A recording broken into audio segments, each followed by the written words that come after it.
Coucou, c'est Dermatodré. Il y a quelques jours, vous avez découvert une super vidéo réalisée par Viviane sur sa chaîne Syllabus au sujet de l'hydratation de la peau et dans laquelle j'apparaissais par moments en guest star. Si vous ne connaissez pas encore Viviane, je ne sais pas si c'est possible tellement elle a de fans en France et au Canada, elle fait des vidéos très intéressantes de vulgarisation scientifique sur des sujets du quotidien. Je vous mets son lien dans la description.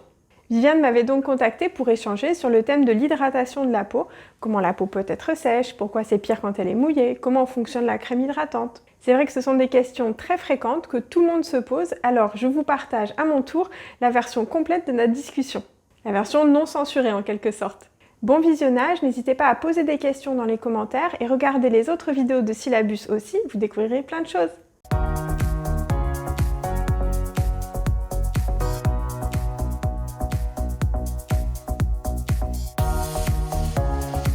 La question de base, c'est genre pourquoi est-ce que la peau sèche d'une part? C'est quoi ce mauvais design? Comment ça la peau sèche? Est-ce qu'elle n'est pas capable de résister à ça? Enfin, et puis où est-ce qu'elle part toute cette eau? Enfin bon, t'es quoi la peau sèche? Alors, le rôle de la peau, c'est de garder l'eau, justement. C'est un des principes, c'est que l'épiderme, il est imperméable. Et un épiderme normal qui fonctionne bien et qui n'a pas la peau sèche, il utilise pour ça sa kératine, qui est une protéine très hydrophobe et qui constitue la grande majorité de la couche cornée. Et il utilise aussi des liaisons intercellulaires, une sorte de ciment qu'il y a entre les cellules de l'épiderme. Et le troisième élément de cette imperméabilité, c'est le film hydrolipidique, donc essentiellement le sébum, la graisse que la peau produit.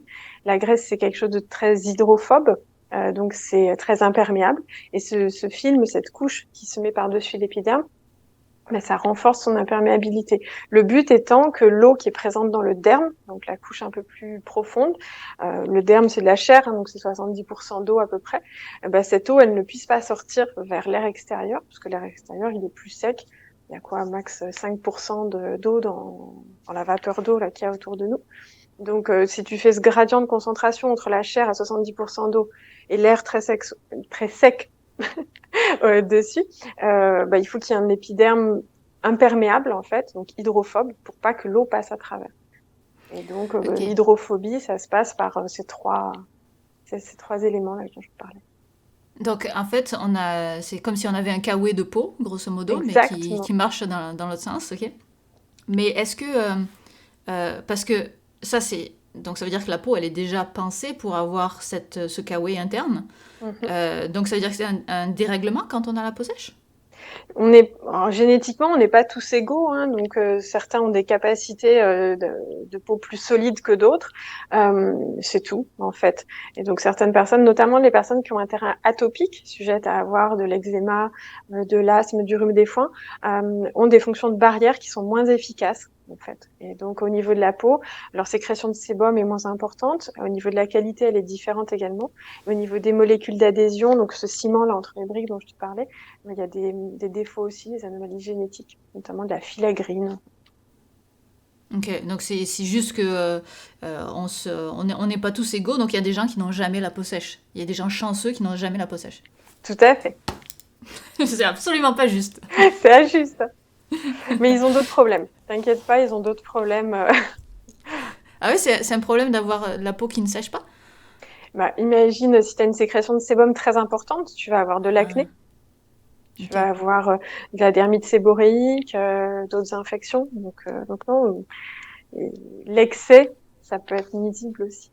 Ok, bon, ça me rassure un petit peu. La peau sèche, on pourrait se dire, ben, j'ai la peau sèche, puis voilà, j'ai la peau sèche. Qu'est-ce que ça peut faire d'avoir la peau sèche? Est-ce que c'est un problème? Si on le vit pas mal, si ça fait pas mal, est-ce que c'est un problème? Alors, la peau sèche, souvent, c'est source quand même d'inconfort, c'est-à-dire de picotement, de sensation de tiraillement, de démangeaison. Et puis, ça peut être le terrain propice à l'eczéma aussi, dans la mesure où, en fait, s'il n'y a pas toutes ces liaisons intercellulaires, s'il n'y a pas le film de sébum pour protéger, eh bien, en fait, la peau, elle devient un peu comme une passoire. Et tous les éléments de petite taille, des bouts de pollen, des bouts d'acariens, des bouts de poussière, eh ben, ils arrivent à rentrer à travers la peau et à stimuler le système immunitaire. Parce que normalement, sur une peau solide, ils auraient dû mécaniquement rester à l'extérieur. Ah, donc c'est important en fait de traiter la problématique de peau sèche. Mm. Ah, je pensais que Et il y a c'était même vraiment des une affaire maladies. de confort. Ok. Non, Oui, il y a vas-y. même des maladies génétiques qui s'appellent l'ichthyose, où là, la structure de la peau est vraiment encore plus fragilisée. Il y a vraiment beaucoup d'évaporation par l'épiderme, et ce sont des petits enfants alors, qui, sur des ichthyoses sévères, qui peuvent mourir dès la naissance, parce que la peau ne fait pas office d'imperméable, donc ils se déshydratent tout de suite. Et sinon, oui, c'est source de beaucoup de complications qui peuvent être mortelles. Ah ouais. Ok, tu vois, j'apprends un truc. Et du coup, parce que on a parlé entre deux personnes. Il y a une personne qui peut avoir la peau sèche, une personne qui peut avoir la peau grasse. Ok. Mais sur une même personne, par exemple, peut avoir le front gras puis les joues sèches. Donc, comment est-ce que ça s'explique ces variations si locales? C'est parce qu'il n'y a pas le même nombre de glandes sébacées, il n'y a pas la même sécrétion de sébum au niveau des différentes zones du corps. La zone T, donc le front, le nez, le cuir chevelu aussi, sont des gros fournisseurs de sébum, alors que par exemple au niveau des mains, il y a presque zéro glande sébacée. C'est pour ça qu'en ce moment, on se lave les mains à toutes les 2 minutes, les mains souffrent beaucoup plus. Mhm. Donc, ça veut dire que le corps a choisi les zones qu'il voulait mettre, où il voulait mettre du gras, où il voulait mettre son KW. Et puis il y a Tout des à zones, fait. il a estimé que c'était moins grave finalement. Mm, mm. Ok, Le bon. visage, c'est une zone qui est importante parce que il y a beaucoup de choses à protéger. Il y a les yeux, il y a le nez, il y a la bouche. On est sur des orifices, donc en général, autour des orifices, il y a pas mal de poils et de glandes qui s'occupent de faire un peu la police pour qu'il y ait moins de microbes qui rentrent. J'aime beaucoup cette phrase. Ce que tu viens de dire. J'aime beaucoup ça. Ok. Et est-ce que tu sais, c'est difficile de demander un pourquoi dans le corps humain, mais genre pourquoi est-ce que les joues, elles, n'ont pas besoin d'avoir autant de sébum que le front, genre, ou le nez? Je sais pas si t'as une explication à ça, parce que c'est autant exposé, a priori, le front et les joues. Alors en fait, au niveau du front, on se situe entre le cuir chevelu et les Ah. yeux. Donc c'est pour éviter, je pense, que des microbes du cuir chevelu puissent contaminer les yeux. Hmm. Mais c'est une supposition, hein. Il y a pas de... Oh ouais, ok. Mais de toute façon, dès qu'on demande un pourquoi, qu'on parle du corps humain, il n'y a pas de réponse. Donc, Souvent. je, je tentais sans vraiment d'espoir. Mais en Euh, fait, quand un truc dans le corps humain marche à peu près bien, en général, ça reste. Voilà. Si ça constitue pas un défaut, en fait, particulier. il est conservé. Est-ce que, je fais partie de ces gens qui ont la peau sèche, sinon j'aurais du mal à faire une vidéo sur un problème que je ne connais pas. Et j'ai remarqué qu'en sortant de la douche, donc une fois qu'on s'est séché, j'ai la peau particulièrement plus sèche qu'avant de prendre ma douche. Alors comment est-ce que ça se fait que... Parce que là, il y a un truc là, on ajoute de l'eau, donc on se dit qu'on va hydrater la peau, mais quand on sort de la douche, c'est sec. Qu'est-ce qui se passe avec la douche et la sécheresse de la peau? Alors en fait, l'épiderme, donc on a dit c'était une structure très hydrophobe, donc elle aime pas trop se faire imbiber d'eau. Résultat, quand il y a de l'eau qui arrive à passer entre les cellules de l'épiderme, le temps que l'épiderme sèche, ce qui met à peu près une demi-heure, pendant cette période-là, l'eau qui est présente donc une fois qu'on est sorti de la douche, l'eau qui est présente dans le derme, elle va beaucoup plus facilement sortir, s'évaporer à travers l'épiderme mouillé, puisque quand il est mouillé, il n'est plus tout à fait hydrophobe.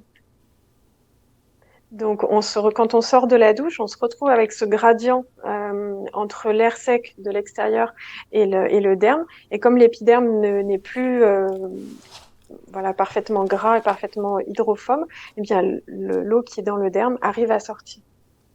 Alors, attends, parce que je vais faire un petit dessin pour voir si j'ai compris. Ça, mettons que c'est... Ouais, tu vois rien, hein. Si, je vois. Si, tu vois rien? Ok. J'ai vu une sorte d'ondulation. Ouais, c'est ça. Mettons que ça, c'est le derme, et puis les trous, c'est les espaces entre les cellules du derme. Donc ça veut dire que tu aurais De une molécule l'épiderme. d'eau... De l'épiderme, pardon, excuse-moi. Tu aurais une molécule d'eau qui arriverait à rentrer ici? C'est ça que tu disais? Non, en fait, l'épiderme, il n'a pas du tout cette structure-là. Ouais. Le derme, donc, c'est comme de la chair. C'est quelque chose comme une escalope de poulet, on va dire, voilà. Ouais. C'est ça. Et puis par-dessus, l'épiderme, c'est comme de la pâte feuilletée. La pâte feuilletée sèche hein, d'une viennoiserie, d'un croissant. Donc c'est plein de couches comme ça, les unes par-dessus les autres. Et normalement, c'est une pâte feuilletée qui est très très grasse. Donc il n'y a aucune eau qui est censée passer à travers. Quand on mouille l'épiderme, il n'est pas non plus 100% imperméable, donc il arrive à s'imbiber. D'ailleurs, quand on est dans le bain, au bout d'un moment, on voit que l'épiderme est quand même modifié parce qu'il y en a les doigts qui sont tout fripés. Donc une fois que l'épiderme est mouillé, eh bien, quand on sort de l'eau, l'épiderme va sécher, mais le temps qu'il sèche complètement, l'eau qui est présente dans le derme, elle va avoir très envie de sortir à travers cet épiderme qui n'est pas bien imperméable. Ouais, parce que finalement, le fait qu'il y ait de l'eau à l'intérieur de l'épiderme, ça lui constitue comme un pont pour sortir, quoi. Exactement. En C'est fait, ça. c'est une histoire de gradient d'hygrométrie. Donc, s'il y a un peu d'eau présente sur l'épiderme et que l'air est très sec au-dessus, bah, l'eau, elle va s'évaporer. Et résultat, il y a une molécule qui est en dessous, une molécule d'eau qui est dans le derme, qui va monter dans l'épiderme et qui va sortir comme ça. Donc, ça fait un peu Hmm. comme une fuite, on va dire. Le temps Ouais, que ok, je vois. l'épiderme sèche complètement et retrouve sa structure imperméable. Ben, si je reprends mon analogie de kawaii, en fait, ce serait un kawaii de mauvaise qualité. C'est où t'as les Mm, 3 premières gouttes, c'est bon, ça passe pas. Mais mm. une fois qu'il est bien imbibé, Exactement. là, ça passe vraiment au travers. Exactement. Ouais, c'est ça. Parfait, j'ai compris. On Oui, retrouve le même problème d'humidité quand on porte des gants. Quand on porte des gants imperméables en latex, en vinyle ou quoi, quand on les porte juste 5-10 minutes, on peut les enlever, les mains sont sèches en dessous. Mais quand on les porte genre une demi-heure, on transpire très légèrement dans les gants. Et résultat, quand on a porté des gants imperméables vraiment longtemps, on a les mains qui sont toutes fripées comme si on avait pris un bain. Et dans ces situations-là, ben, en fait, l'épiderme souffre de l'humidité de sa propre transpiration. Et les gens qui portent des gants pendant longtemps mais peuvent avoir plus de problèmes de dermite, d'irritation, d'eczéma, etc. mais alors ça m'amène à une question à laquelle j'avais pas pensé. Est-ce que cette perte d'eau qu'on a de la peau qui rend la peau sèche, est-ce que c'est un lien avec la transpiration? Est-ce que c'est de la transpiration?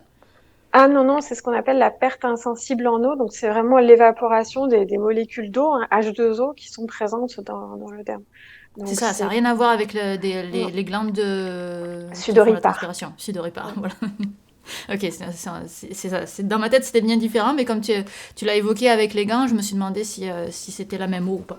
Non, mais finalement, l'eau de la transpiration, elle, vu qu'elle est, comment dire, elle s'étale sur l'épiderme, ben, elle mouille l'épiderme si on met un gant par-dessus. Oui, ouais, ouais. Ok. Et ça peut pas être réabsorbé puisque l'épiderme, c'est notre kawaii. Mm, mm. Donc, il faut d'abord tout le temps que l'épiderme se gonfle d'eau et qu'on ait les doigts fripés là, comme dans le bain. Ok. Est-ce que ce qu'on remarque aussi quand on a la peau vraiment très sèche, c'est qu'on a comme des pellicules blanches qui apparaissent. Et je me suis toujours dit que c'était juste de la peau morte. Comme si j'avais tué mes cellules en prenant ma douche. Qu'est-ce que c'est cette peau blanche? Alors, c'est effectivement de la peau morte, donc de la couche cornée. Donc, c'est l'épaisseur la plus superficielle du feuilleté là, dont on parlait tout à l'heure. C'est pas le fait de s'être douché qui a tué ces cellules-là. On a tous en permanence une couche cornée, donc une couche de peau morte à la surface. En fait, ces cellules mortes, euh, elles sont arrivées au bout de leur vie parce qu'elles contiennent plus que de la kératine. C'est comme des petits blocs, des feuilles de kératine. Leur noyau est parti. Il n'y a plus que de la kératine, donc très hydrophobe. Donc, ce qu'on voit, en fait, ce sont comment dire, des morceaux de peau qui se soulèvent, euh, qui font des squames. Et Et ça, ça paraît blanc parce qu'en fait, ça devient opaque. Quand les cellules de l'épiderme, elles sont bien collées les unes par-dessus les autres, il y a le même indice de réfraction en fait dans toutes les cellules. Les résultats, on voit un peu le derme par transparence.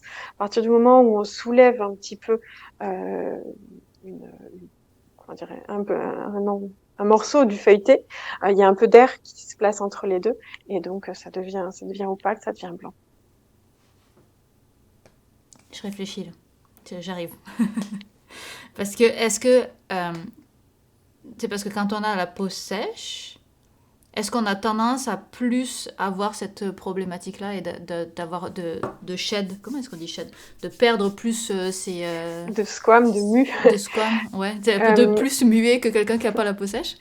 Oui, oui, tout à fait.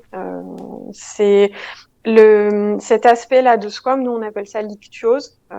Ça peut, ça s'associe souvent, oui, à des sensations de peau sèche, un peu inconfortable. Finalement, le terme peau sèche, c'est pas vraiment un terme médical puisque ça peut désigner plein de situations. Ça peut désigner un manque de sécrétion de sébum, ça peut désigner une peau qui fabrique beaucoup de squam, là dont on parlait, ou ça peut désigner tout simplement quelqu'un qui a plutôt des sensations de tiraillement, d'inconfort. Donc en fait, quand les gens nous disent j'ai la peau sèche, ça nous renseigne pas vraiment sur la cause ou le problème. Il faut les examiner. Ok, donc parce que tout ça peut avoir des causes différentes. Ok. Je sais qu'on a plus ou moins déjà répondu à cette question, mais on va la faire quand même. C'est parce qu'on a parlé de ce kawaii-là.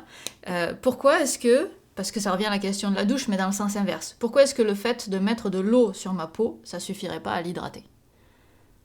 Il faudrait vivre dans l'eau. Faudrait vivre dans l'eau.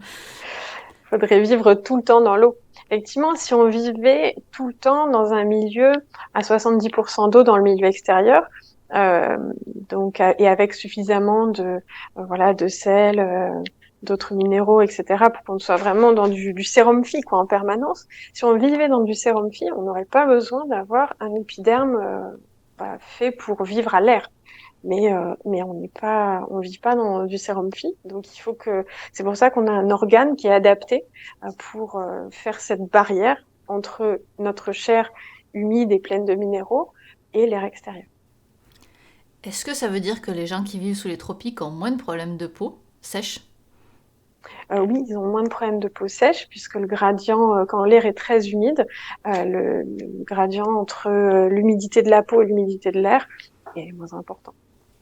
Faut que j'aille vivre sous les tropiques. C'est la solution.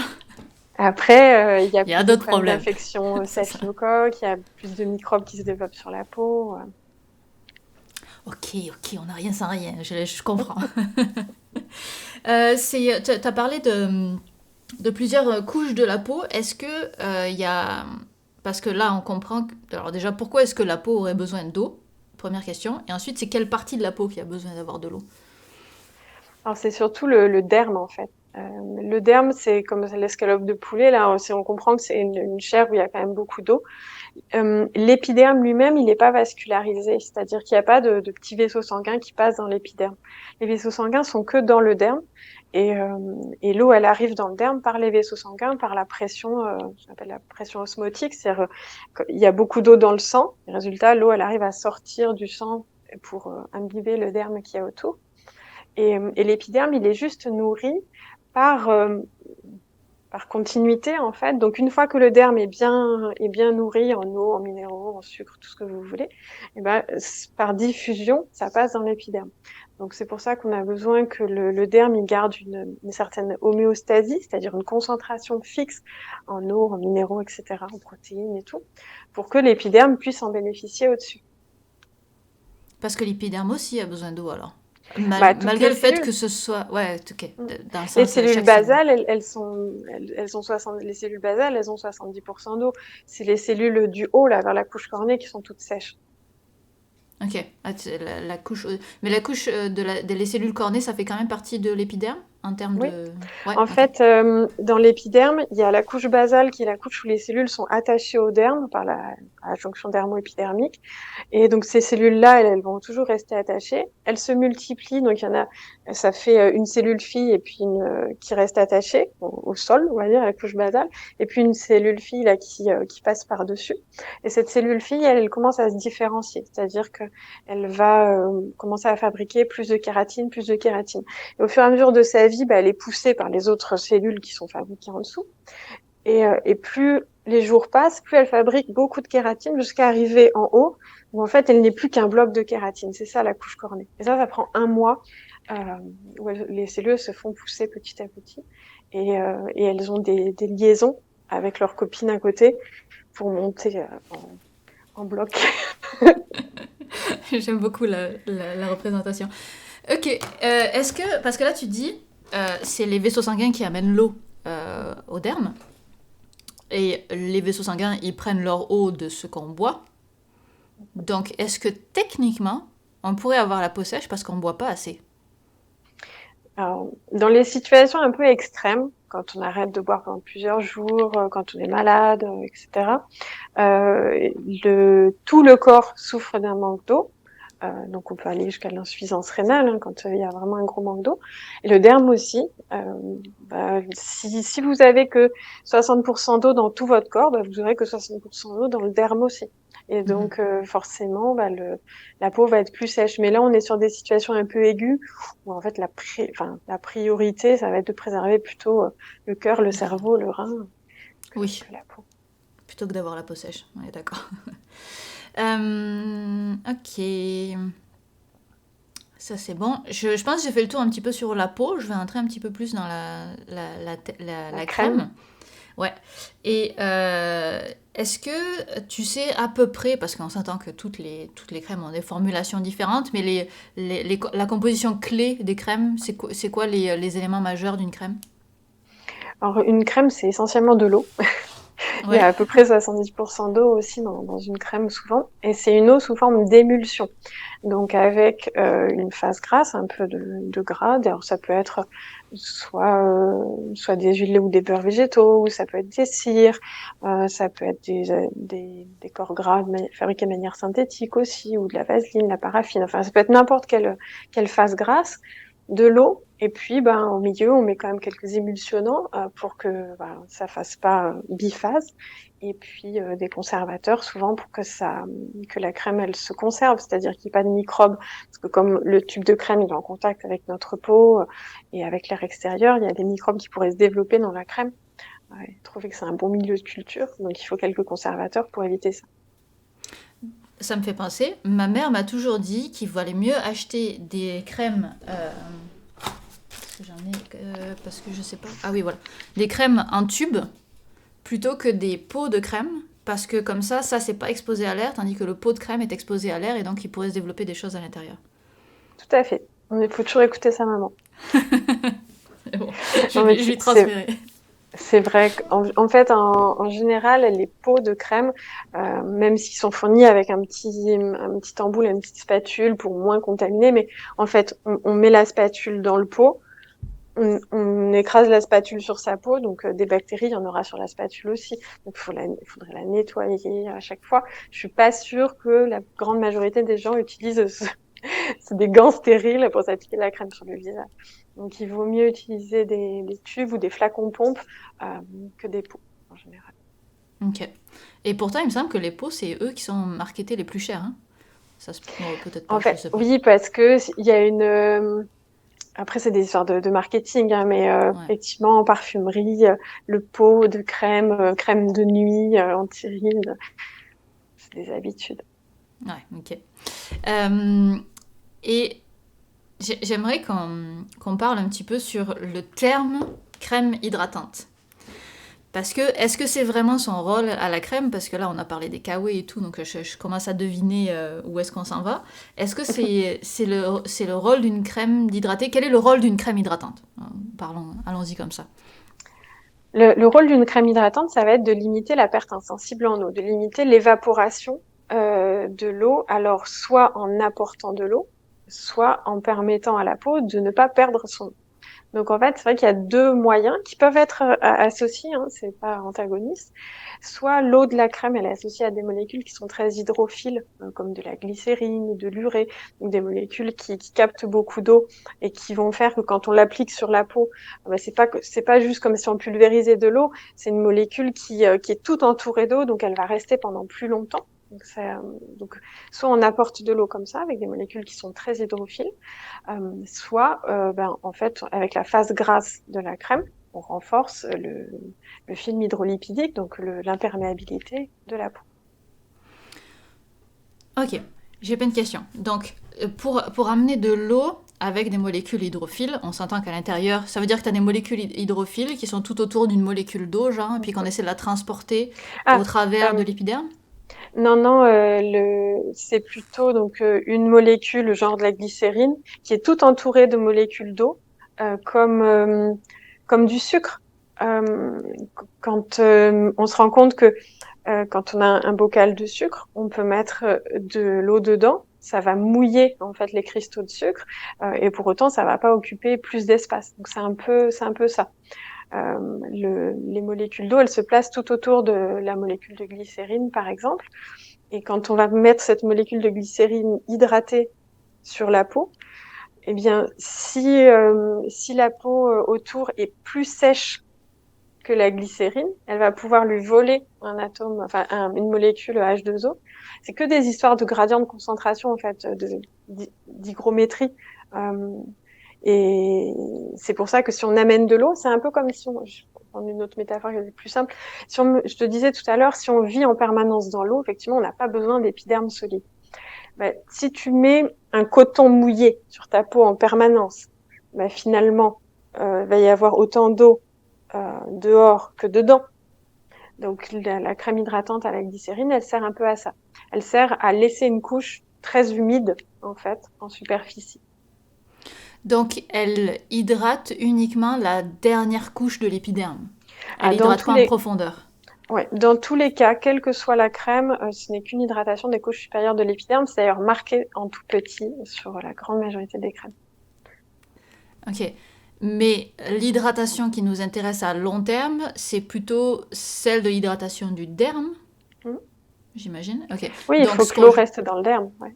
ouais, ça. Donc, j'imagine que ce qui est surtout important, c'est de renouveler la couche d'imperméabilisant plutôt que de venir hydrater, ou est-ce que les deux sont aussi importants? Les deux sont différents. Ça dépend en fait des causes de peau sèche. Il y a des gens pour lesquels on va avoir besoin plutôt de mettre plutôt de l'urée, des molécules hydrophiles. Je pense par exemple à la kératose pilaire, un problème dans lequel il y a des petits bouchons de peau morte qui se forment au niveau des. C'est ça qui fait les bras rugueux, les cuisses un peu granuleuses aussi, c'est assez fréquent. Dans ce cas-là, on utilise de l'urée qui va être à la fois hydratante et permettre de décoller les petites squames et la mue là dont tu me parlais tout à l'heure. Donc ça va plutôt être avec des molécules hydrophiles. Et d'un autre côté, les personnes qui ont de l'atopie, qui sont sujets à l'eczéma, on va plutôt utiliser des produits plus gras pour les hydrater parce que ça correspond à leur manque en fait au niveau du sébum, des céramides, etc. Donc c'est pour ça Ok, que toutes les crèmes hydratantes ne conviennent pas à tout le monde. c'est ça. Et comment est-ce que tu sais, comment est-ce que tu, qu'est-ce qui est écrit sur le pot pour faire la différence entre une crème qui hydrate par-dessus et celle qui a le kawé? C'est souvent marqué quand même dessus.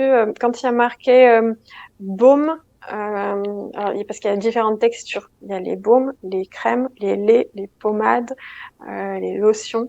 Donc le plus gras, ça va être la pommade. La pommade, c'est presque 100% de phase grasse. Après, on va avoir le baume en dessous. Donc, on reste sur quelque chose qui est assez gras. Quand je dis gras, c'est pas forcément gras au niveau de la texture. C'est-à-dire que le gras, on a souvent tendance à dire, ouais, ça va être désagréable, ça colle, etc. Non, pas forcément. Mais disons qu'il y a plus de phase grasse dans un baume que dans une crème. Il y Plus a, de kawé. voilà, plus de Ouais. kawé, on va dire. Plus d'imperméabilisant dans un baume que dans une crème. Et le lait, ça vient encore après. Ok, donc finalement, c'est vraiment, on peut le choisir vraiment en fonction de la texture qu'on achète, quoi. Oui, oui, oui. Ok, ça c'est à ce niveau-là qu'on peut le voir. Ok, c'est Et parfait. puis après, c'est ce qui va y avoir marqué sur le packaging aussi. S'il y a marqué pour peau atopique, on va être plutôt sur un baume qui va être émollient. Nous, quand on utilise ce mot émollient, ça veut dire adoucir, assouplir. Donc on est plutôt sur quelque chose qui va, oui, être un peu plus gras en fait qu'une simple crème hydratante qui va apporter de l'eau. Ok. Ça veut dire quoi, atopique?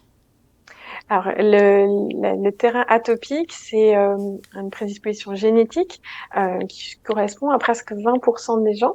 Et ça se manifeste par de l'eczéma, de l'asthme, du rhume des foins, de l'allergie au pollen. Donc, ça correspond à des barrières muqueuses ou cutanées qui sont moins solides.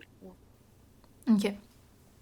Est-ce que je reviens, je fais un cercle à ce que tu m'as dit avant parce que ça m'y fait penser. Tu disais là, quand on a des squames, ça peut être aussi des occasions pour les pollens de rentrer, etc., etc.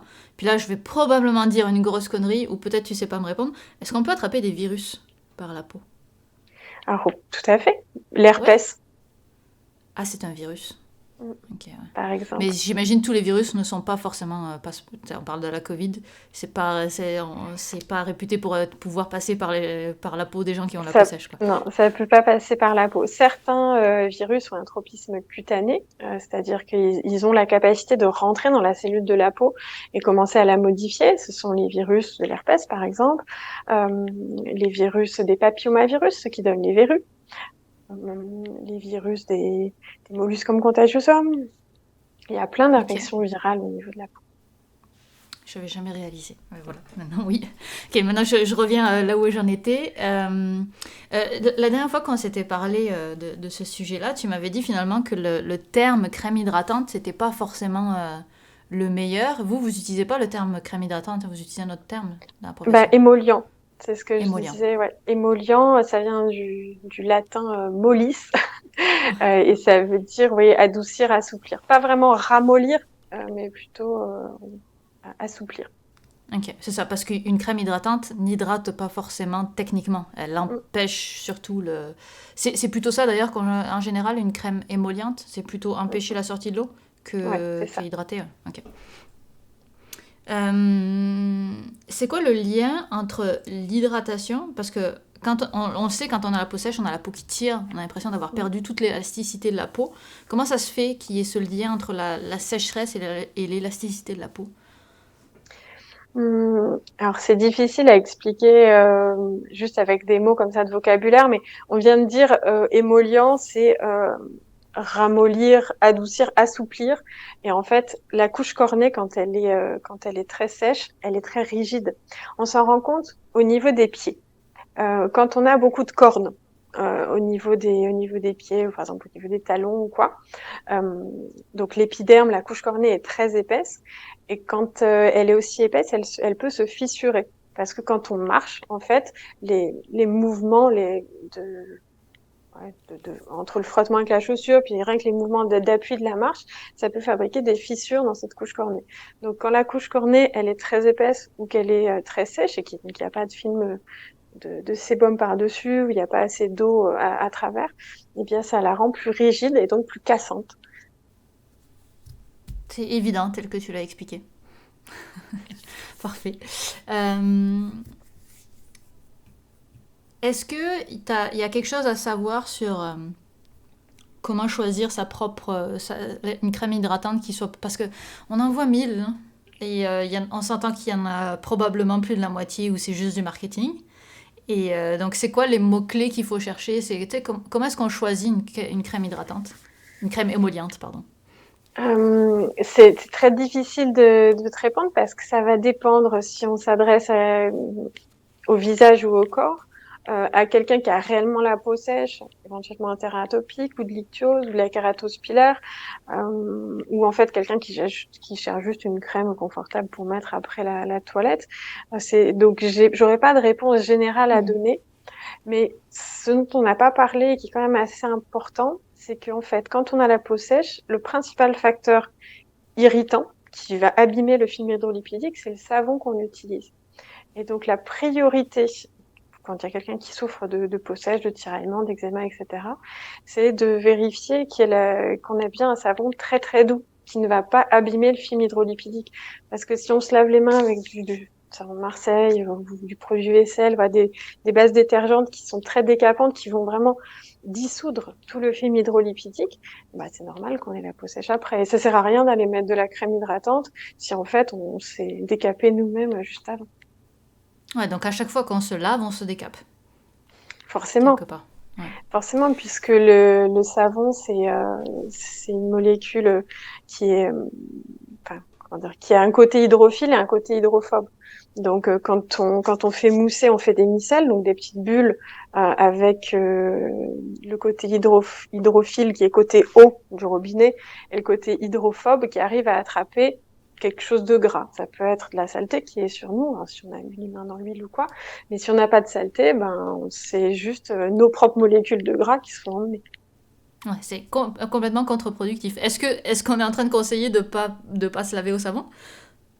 Alors, il y a des bases lavantes qui sont beaucoup plus douces et qui ne décapent pas la peau, mais après, c'est juste une histoire de mesure. Se doucher une fois par jour, c'est tout à fait adapté. Pour les enfants qui ont une peau atopique, et donc les enfants, avant la puberté, ils sécrètent très peu de sébum, on peut leur recommander de faire une douche qu'un jour sur deux. Alors, bien sûr, on lave tous les jours les zones qui se salissent plus, l'entrejambe, les pieds, etc. Mais là, le bain ou la douche en général, ça peut être qu'un jour sur deux. Et puis, pareil pour les atopiques, on conseille aussi plutôt d'éviter les bains, de rester longtemps dans l'eau très chaude avec beaucoup de bains moussants et tout. C'est ce qui va dissoudre le mieux le film hydrolipidique. C'est comme quand on fait la vaisselle, quand on veut bien dégraisser un plat, on fait quoi? On met de l'eau bien chaude, on met du produit vaisselle et on laisse poser comme ça. Ouais, faut pas se laisser tremper comme une casserole. Ok, je comprends. Et justement, là, tu disais que ça faisait une différence entre si c'était la crème était pour la main, pour le visage, pour le corps. C'est quoi qu'on va venir chercher dans une crème? Parce que honnêtement, j'ai toujours considéré ça comme du marketing. Je voyais pas pourquoi est-ce qu'il faudrait une crème hydratante différente pour la main que le visage, que le corps.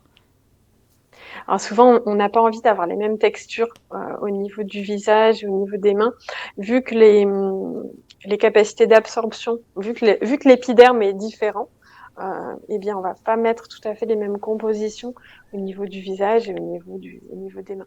Par exemple, au niveau des mains, on va avoir besoin d'une crème qui fasse un peu un effet de barrière, donc qui laisse un film, donc avec peut-être un peu plus de cire dans la composition de la face grasse.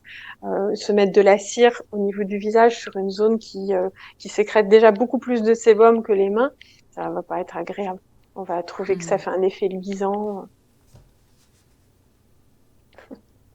Je vérifie si c'était une spécifique pour... non, ça dit rien. Alors, il y a des produits qui sont visage et corps aussi, parce que il faut un compromis un peu entre les deux. Ok, donc il y a une vraie raison à ça. Ok. Après, les gens qui ont la peau très, très, très sèche peuvent mettre les mêmes produits sur le visage et sur le corps, hein. Mais Ouais, parce que c'est plus intense la crème visage que la crème corps. en général, non. Les crèmes corps sont plus émollientes, oui. Ben oui, parce qu'il y a la sécrétion de sébum, elle est naturellement plus importante au niveau du visage. Donc, Et donc, parce qu'il y a des crèmes qui sont peau extra sèche, vous allez mourir de sécheresse, et t'as des crèmes qui sont peau normale à sèche, tout ça. C'est quoi qu'il y a exactement. comme différence entre ces crèmes-là? Bah souvent les crèmes pour peau très très sèche vont avoir ça va plutôt être des baumes en fait, des baumes émollients à ce moment-là, donc la phase grasse est plus importante. Ok. Par rapport à celle qui a Aux un... crèmes ou au lait. On va avoir d'un côté le lait D'accord. hydratant de confort pour quelqu'un qui a la peau qui est pas vraiment sèche mais qui a envie de s'appliquer un produit après la douche, etc. Donc ça c'est le lait hydratant. Et de l'autre côté, on va avoir le baume émollient pour quelqu'un qui a une peau vraiment sèche, atopique et qui a besoin après la douche de remettre finalement une couche hydrolipidique sur sa peau parce que sa peau fabrique très peu. D'où les crèmes qu'on a pour tu sais, la corne des talons dont tu parlais, ou les Skoll, je pense que ça s'appelle, une des marques en tout cas. Oui. Et finalement, c'est une crème hydratante, mais version pommade hyper hardcore pour avoir une grosse imperméabilité. Alors non, là c'est une petite spécificité dans les crèmes pour la pour la corne. On utilise de l'urée, souvent 50% d'urée, plus ou moins de l'acide salicylique. Et en fait, quand on met une molécule hydrophile en telle quantité, euh, ça fait comme si on gardait, oui, on a parlé du coton mouillé là sur la peau. Donc imagine si tu mets un coton mouillé sur ton talon en permanence, bah ça fait comme quand tu étais dans le bain. Dans le bain, tu peux gratter, tu vois, la peau morte, elle part plus facilement. Donc ces crèmes là, elles servent à mouiller en fait la peau pour que bah, naturellement la desquamation soit plus efficace. Parce que quand on a de la corne au niveau des talons, c'est parce que l'épiderme, la couche cornée, est très épaisse. Donc, il faut en enlever pour retrouver la souplesse de la peau en dessous. Donc, avec de 50% d'urée, par exemple, bah, en fait, on hydrate à fond l'épiderme et donc, bah, il peut desquamer comme ça. Ok. Est-ce que tu as il y a une réelle efficacité clinique des crèmes? C'est quelque chose parce que c'est en vente libre. Donc, Mm. des fois, les choses qui sont en vente libre, on se dit que c'est pas forcément qu'il y a une efficacité clinique, mais il y a une réelle efficacité clinique aux crèmes même en vente libre.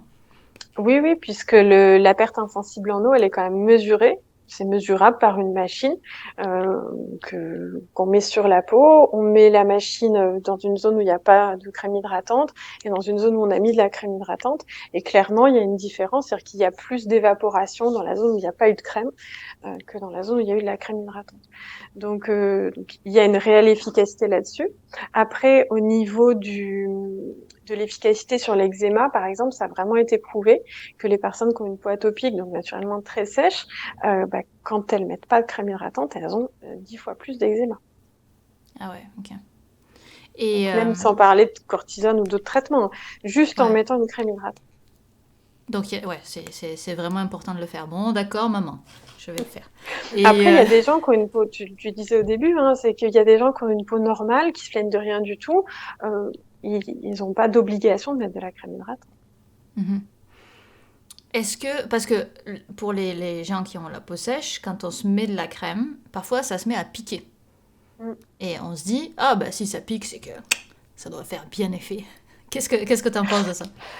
Alors, si, si la crème pique, ça veut dire déjà que la peau, elle est altérée. Parce que une crème hydratante normale, et qu'on met sur une peau normale, saine, solide, elle doit pas piquer. Donc, si la peau a été altérée, ça veut dire qu'elle est très sèche, qu'elle est en train d'être un peu irritée, qu'elle peut-être elle commence à faire de l'eczéma. Donc, qu'en fait, c'est comme s'il y avait des petites plaies sur la peau. D'ailleurs, si la peau elle était écorchée, ce serait un peu pareil. Donc, ces plaies, elles font des portes d'entrée où, en fait, il n'y a plus l'épiderme par-dessus, le derme est directement accessible, et les molécules de la crème arrivent à être en contact avec le derme, parce que pour que quelque chose pique, il faut que les neurones, les terminaisons nerveuses qui sont présentes dans le derme, elles soient stimulées. Pour ça, il faut qu'il y ait un contact, entre guillemets, entre de la crème et la terminaison nerveuse. Donc, ça par des petites plaies. Donc quand la peau elle est altérée, c'est possible que de la crème vienne au contact du derme, ou bien que de la crème vienne au contact, on va dire, ne serait-ce que de couches un peu profondes de l'épiderme qui normalement sont pas faites pour recevoir de la crème. Parce que je disais tout à l'heure, dans la crème, ok, il y a de l'eau, il y a des phases grasses, ça c'est des choses qui piquent pas, mais il y a également des émulsionnants, donc qui sont des sortes de savons en fait, et des conservateurs, donc des désinfectants. Ces molécules-là, elles peuvent être irritantes pour les cellules et elles peuvent directement stimuler les terminaisons nerveuses en disant je te pique, je te pique. Donc ça c'est déjà une chose. Quand la peau elle est altérée, euh, bah, il y a des crèmes qui peuvent piquer. Toutes les crèmes ne piquent pas, puisqu'il y a des crèmes qu'on peut mettre même sur des plaies, même sur la chair à vif, elles ne piqueront pas. Il y a une deuxième chose, c'est que la crème, elle peut évoluer au cours du temps. Elle peut s'oxyder. Elle peut avoir une contamination microbienne qui va changer le pH de la crème. Et donc, résultat, une crème qui ne piquait pas avant peut se mettre à piquer parce qu'en fait, elle s'est modifiée avec le temps. Ok, donc, mais c'est pas parce qu'une crème pique c'est que c'est une mauvaise crème forcément, c'est peut-être juste qu'on est blessé puis elle n'était pas faite pour aller jusque-là.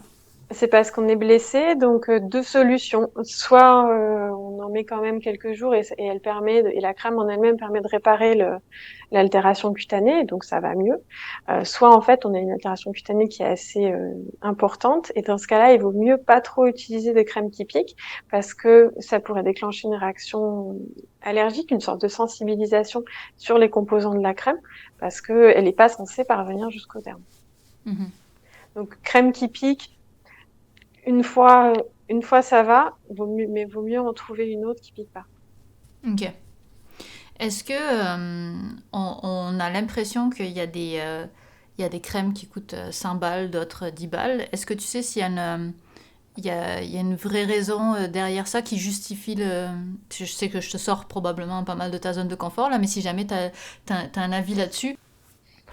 On va mettre trois, trois ordres de prix. c'est-à-dire les crèmes vraiment premier prix, bon marché, les crèmes moyenne gamme comme on peut trouver dans les magasins, en pharmacie, etc. Et puis les crèmes très très luxe. Le problème des crèmes premier prix, c'est que c'est comme un peu la nourriture premier prix. On va pas être sur des ingrédients de qualité. On va être sur les ingrédients les moins chers du marché. Pour prendre l'exemple pour le gel douche, on va être sur des gels douche qui coûtent pas cher à fabriquer et qui sont quand même très moussants. Le problème, c'est que ce sont des gels douche qui sont un peu décapants pour la peau. Donc pour quelqu'un qui a pas trop de soucis, ok. Mais si on souffre de peau sèche, il vaut mieux passer quand même à l'étape du dessus. L'étape du dessus, on est sur un compromis avec des produits qui coûtent un petit peu plus cher, mais qui sont aussi sur des ingrédients de meilleure qualité. L'étape tout en haut, une crème qui coûterait 100 ou 200 euros le pot, il y a une part marketing qui est énorme. Parce que les actifs hydratants de la crème ne justifient pas ce prix-là.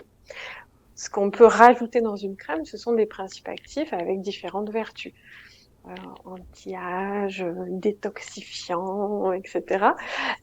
Et ces principes actifs-là, ça peut être une plante qui vient de je ne sais où, ils peuvent coûter cher aussi.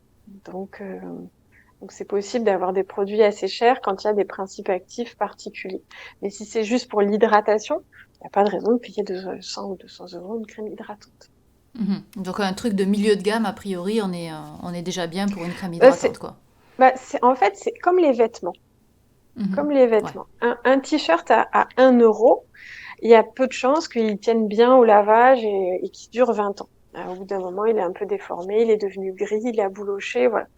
Un t-shirt de milieu de gamme, souvent, il est plus résistant. Après, est-ce qu'un t-shirt haute couture de Christian Dior, je ne sais pas, de la Fashion Week, est-ce qu'il va être forcément plus résistant? Non. Il y a un rapport qualité-prix, en fait, mais de la même façon que ça peut être un kiff d'acheter un produit de haute couture, ça peut être un kiff aussi d'acheter un produit très cher. Mais il faut pas en attendre une efficacité forcément. C'est plus pour le moment passé, à prendre soin de soi, etc. Ok. Je regarde, mais je pense que j'arrive à la fin de mes questions. Est-ce qu'il y a des choses qu'on n'a pas dites que tu penses qui seraient importantes? Parce que tu vois, comme tu as ajouté pour le savon tout à l'heure que j'avais pas prévu, mais c'était une chose vraiment majeure, effectivement, à considérer. Je ne sais pas. Je crois que, moi, j'ai pas de, comment dire, j'ai perdu le fil un peu des questions et tout, donc. Je t'ai pas mal mélangé, hein. Ouais, c'est ça. Élasticité, comment choisir? Ah oui, en fait, tu me disais comment choisir une crème. Nous, en dermatologie, on se rend compte que entre ce qu'on pense de plus adapté pour quelqu'un et ce que la personne va réellement appliquer au quotidien, il y a aussi des différences. Et en fait, c'est important quand même de discuter avec les gens, de savoir qu'est-ce qu'ils utilisent déjà, qu'est-ce qu'ils ont aimé, qu'est-ce qu'ils n'ont pas aimé. Parce que si moi je vois une personne atopique et que je lui prescris un baume émollient de telle marque, parce que moi je trouve que la composition est bien ou quoi, et qu'en fait c'est une personne qui s'est pas adaptée à son rythme de vie, parce qu'elle va trouver ça trop gras, trop blanc, l'odeur convient pas, mais finalement ça sert à rien. Il faut un peu discuter avec les gens. C'est vrai que nous en dermato on a l'expérience de pas mal de produits, en pharmacie aussi, certaines esthéticiennes, pourquoi pas aussi. Mais il faut discuter avec des gens qui ont déjà testé beaucoup de choses ou qui connaissent beaucoup de choses pour pouvoir vous aiguiller. Parce que sinon, si soi-même on essaye tout au fur et à mesure de sa vie, c'est long, quoi. Oui, on est d'accord là-dessus. Il y en a beaucoup. Cool. Bah écoute, merci beaucoup. Je pense que j'ai appris plein de choses.